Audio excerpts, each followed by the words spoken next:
Il était une fois, une vie. Ce qui est le plus beau, ce qui est le plus grand, ce ne sont pas les miracles des tours de magie d'une divinité de banlieue, c'est dans l'amour entre les gens. C'est une nouvelle contant les histoires des amours au quotidien, d'amour de tous les jours, d'amour entre des personnes, simples mais sincères. Des personnes que l'on a transformées en des personnages arides, sans demander leur permission. Chapitre 29, un moment d'intimité entre Yeshua, Aweda et Zoskal. Yeshua ne comptera jamais cet aspect de son histoire, car elle fait partie de son jardin secret. Mes chers amis, laissez-moi vous la conter.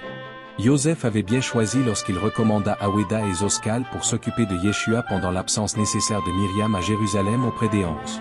Les deux comparses avaient l'empathie requise pour comprendre et bien s'occuper de remettre le corps mais aussi l'esprit de Yeshua en état. Quoique Aweda était une personnalité douce, Zoskal était le bout en train que Yeshua avait été dans sa jeunesse, prompt à la colère mais une capacité d'aimer à l'infini. Lorsque Zoskal arrivait nu dans la chambre de Yeshua, Yeshua savait que c'était l'heure du bain et des changements de bandage. Zoskal se dénudait toujours avant d'aller voir Yeshua, car il savait que sa nudité mettait en confiance Yeshua quand il devait exposer sa propre nudité.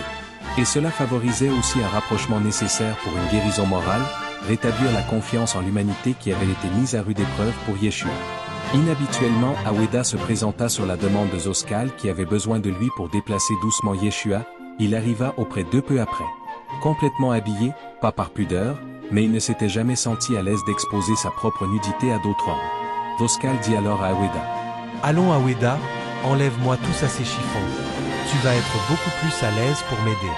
Zoskal connaissait bien son ami et savait que sa crainte face à sa propre nudité devait être aussi résolue, autant que la confiance de Yeshua. Il se dit alors, cette fois-ci, faisons une pierre deux coups. Lorsqu'Aweda approcha, Zoskal en mouillant Yeshua, se mit à faire gicler l'eau pour qu'Aweda en reçoive une bonne part.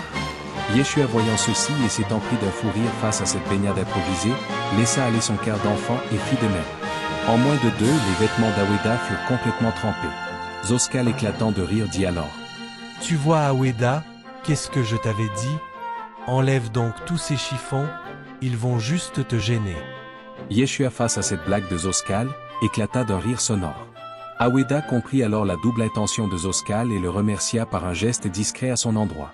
Et c'est en éclatant de rire qu'Aweda se dénuda à son tour, en disant, surtout que des chiffons totalement trempés c'est lourd à porter. Et tous éclatèrent de rire à cette remarque.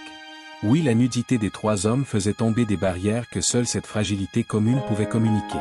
Cette intimité corporelle ouvrait de nouvelles portes et accélérait la guérison de Yeshua, tout en faisant grandir une amitié profonde entre les trois hommes.